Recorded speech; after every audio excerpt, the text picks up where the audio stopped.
नमस्कार, मैं राकेश चौधरी। हरियाणा के मुख्यमंत्री नायब सिंह सैनी ने विधानसभा में बतौर वित्त मंत्री 2,23,658 करोड़ से ज्यादा का बजट पेश किया। पिछले बजट की तुलना में ये 10.28% ज्यादा है। सीएम सैनी ने 2,000 नए वीटा बूथ खोलने का ऐलान किया। उन्होंने कहा कि इसमें स्वयं सहायता समूह चलाने वाली महिलाओं को प्राथमिकता दी जाएगी। इन बूथों में स्वयं सहायता समूह की महिलाओं को 20% आरक्षण दिया जाएगा। मुख्यमंत्री ने 1 लाख युवाओं को एआई यानी आर्टिफिशियल इंटेलिजेंस ट्रेनिंग देने का ऐलान करने के साथ इन्हें नौकरी दिए जाने की भी घोषणा की। प्रदेश में एग्री डिस्कॉम नाम से नया बिजली निगम बनाया जाएगा, जिसके तहत किसानों को ट्यूबवेल कनेक्शन दिए जाएंगे। प्रदेश में हरियाणा एग्री डिस्कॉम के नाम से एक तीसरी बिजली वितरण कंपनी बनाने का मेरा प्रस्ताव है। हर नारी स्वस्थ नारी योजना के तहत हर जिले में स्वस्थ नारी क्लिनिक बनाए जाएंगे। नए जिले हांसी को मॉडर्न जिले के रूप में विकसित किया जाएगा। वर्ष 2026-27 में हमारी जिन बेटियों की आयु 14 वर्ष हो गई है परंतु 15 वर्ष नहीं हुई है, ऐसी 3 लाख बेटियों को HPV वैक्सीन से टीकाकरण का मेरा प्रस्ताव है। हर नारी स्वस्थ नारी के लक्ष्य को लेकर हर जिला अस्पताल और हर उपमंडल अस्पताल में विशेष स्वस्थ नारी सशक्त परिवार क्लिनिक स्थापित करने का भी मेरा प्रस्ताव है। मुख्यमंत्री नायब सिंह सैनी ने अपने भाषण में वेड इंडिया की तर्ज पर हरियाणा में वेडिंग सिटी बनाए जाने का ऐलान भी किया। ये सिटी सगाई से विदाई तक के कॉन्सेप्ट पर काम करेगी। गुरुग्राम, खरखौदा और पिंजौर में ये वेडिंग सिटी बनाई जाएंगी। खेल और खिलाड़ियों के लिए मुख्यमंत्री नायब सिंह सैनी ने कई बड़ी घोषणाएं की। उन्होंने कहा कि साल 2026-27 में हरियाणा के सभी नागरिकों में स्वस्थ जीवन शैली और फिटनेस को बढ़ावा देने के लिए फिट हरियाणा अभियान शुरू किया जाएगा, जिसका शुभारंभ 30 सितंबर 2026 तक किया जाएगा। प्रदेश के होनहार खिलाड़ियों को नवीन तकनीकों का प्रशिक्षण देने और ज्यादा पदक जीतने के लिए अंतर्राष्ट्रीय स्तर के प्रशिक्षकों की नियुक्ति की जाएगी। इसके अलावा झज्जर, कैथल, चरखी दादरी, गुरुग्राम, रोहतक, कुरुक्षेत्र, जींद, फतेहाबाद, यमुनानगर, सोनीपत, फरीदाबाद और पलवल में 21 नए खेल स्टेडियमों का निर्माण किया जाएगा। बजट में किसानों के लिए मुख्यमंत्री नायब सिंह सैनी ने कई बड़ी घोषणाएं की। सीएम सैनी ने अपने भाषण में कहा कि भिवानी, रोहतक, गुरुग्राम समेत अन्य जिलों में अतिरिक्त 1,40,000 एकड़ लवणीय भूमि को खेती योग्य बनाया जाएगा। कृषि प्रसंस्कृत खाद्य उत्पाद निर्यात विकास प्राधिकरण से प्रमाणित किसानों को अगले 5 सालों तक 10,000 प्रति एकड़ हर साल अनुदान मिलेगा।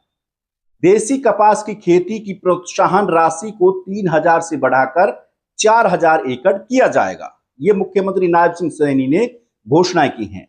उन्होंने आगे कहा कि धान छोड़कर दालें, तिलहन और कपास उगाने वाले किसानों को 2,000 प्रति एकड़ अतिरिक्त बोनस मिलेगा।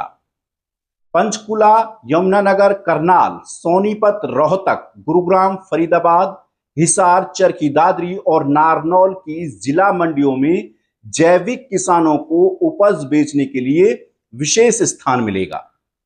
ग्रामीण आजीविका मिशन के तहत 2,000 महिलाओं को खाद्य प्रसंस्करण प्रशिक्षण देकर ग्रामीण हट और सीधे बाजार से जोड़ा जाएगा।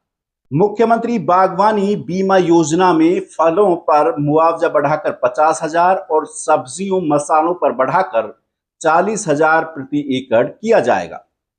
किसानों को सीधा बाजार देने के लिए प्रदेश भर में ग्रामीण हाट मंडियां स्थापित होंगी।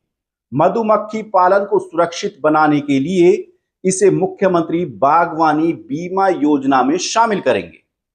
आधुनिक डेयरी फार्म स्थापित होंगे। प्रदेश में 7 नए पशु औषधालय और 4 नए राजकीय पशु चिकित्सालय खोले जाएंगे। हिसार में 30 करोड़ की लागत से हरियाणा पशु चिकित्सा महामारी विज्ञान केंद्र बनेगा। दूध उत्पादन क्षमता को बढ़ाने के लिए रेवाड़ी और अंबाला में 300 करोड़ की लागत से 5 लाख लीटर प्रति क्षमता वाले 2 नए मिल्क प्लांट बनेंगे। प्रधानमंत्री मत्स्य संपदा योजना के तहत हिसार और फरीदाबाद में 100 करोड़ की लागत से मछली मंडियां और करनाल में 50 करोड़ की लागत से मछली प्रसंस्करण इकाई स्थापित होगी। खाद्य गुणवत्ता सुनिश्चित करने के लिए 8 नई फूड टेस्टिंग लैब स्थापित होंगी। माननीय अध्यक्ष जी, विभाग की सभी योजनाओं हेतु वर्ष 2025-26 के संशोधित अनुमान की तुलना में कृषि एवं किसान कल्याण विभाग की आवंटित राशि को 4.40% से बढ़ाकर के 4,609.88 करोड़, बागवानी विभाग को की आवंटित राशि को 0.86% से बढ़ाकर 1,176.91 करोड़, पशुपालन एवं डेयरी विभाग की आवंटित राशि को 23.31% से बढ़ाकर 2,290.57 करोड़, मत्स्य पालन विभाग की आवंटित राशि को 14.83% से बढ़ाकर 242.41 करोड़, सहकारिता क्षेत्र की आवंटित राशि को 70.36% से बढ़ाकर 1,970 करोड़ का मेरा प्रस्ताव है। शिक्षा क्षेत्र के लिए घोषणा करते हुए मुख्यमंत्री ने कहा कि 250 विद्यालयों को सीएम ईईई विद्यालयों के रूप में विकसित किया जाएगा। हरियाणा दिवस 1 नवंबर 2026 तक सभी राजकीय विद्यालयों में डबल डेस्क की व्यवस्था सुनिश्चित करने के लिए 200 करोड़ का प्रावधान किया गया है। जर्मन और जापानी भाषाएं पढ़ाने के लिए 100 शिक्षकों को प्रशिक्षित किया जाएगा। भविष्य विभाग और उच्च शिक्षा विभाग के सहयोग से एक वर्चुअल एआई एवं डिजिटल कॉलेज शुरू होगा। इसके अलावा हरियाणा रोडवेज के बेड़े में 50 नई इलेक्ट्रिक बसों की खरीद की जाएगी। ये बसें गुरुग्राम और चंडीगढ़ से मुख्य धार्मिक स्थलों जैसे कटरा, सालासर, खाटू श्याम, हरिद्वार और अमृतसर तक जाएंगी। पुलिस भर्ती में अग्निवीरों के लिए 20% रिजर्वेशन का प्रस्ताव रखा गया है। अगले साल 1300 अग्निवीरों की पुलिस में विशेष भर्ती होगी। दीनदयाल लाडो लक्ष्मी योजना का दायरा बढ़ाया गया है। 25 सितंबर 2026 से इस योजना का फायदा उन परिवारों को भी मिलेगा जिनकी सालाना कमाई 1,80,000 रुपए तक है। इसके लिए 6,500 करोड़ रुपए का बजट रखा गया है। यानी कि मुख्यमंत्री नायब सिंह सैनी ने अपने बजट में बम्पर घोषणाएं प्रदेश के लिए की हैं। अब ऐसे में देखना होगा कि जो घोषणाएं बजट के दौरान की गई हैं, क्या इसका सही तरीके से प्रदेश में अमल भी होगा। ऐसे में आप इस खबर को लेकर के क्या सोचते हैं, हमें कमेंट में बताएं और हमारे चैनल को सब्सक्राइब करें। नमस्कार।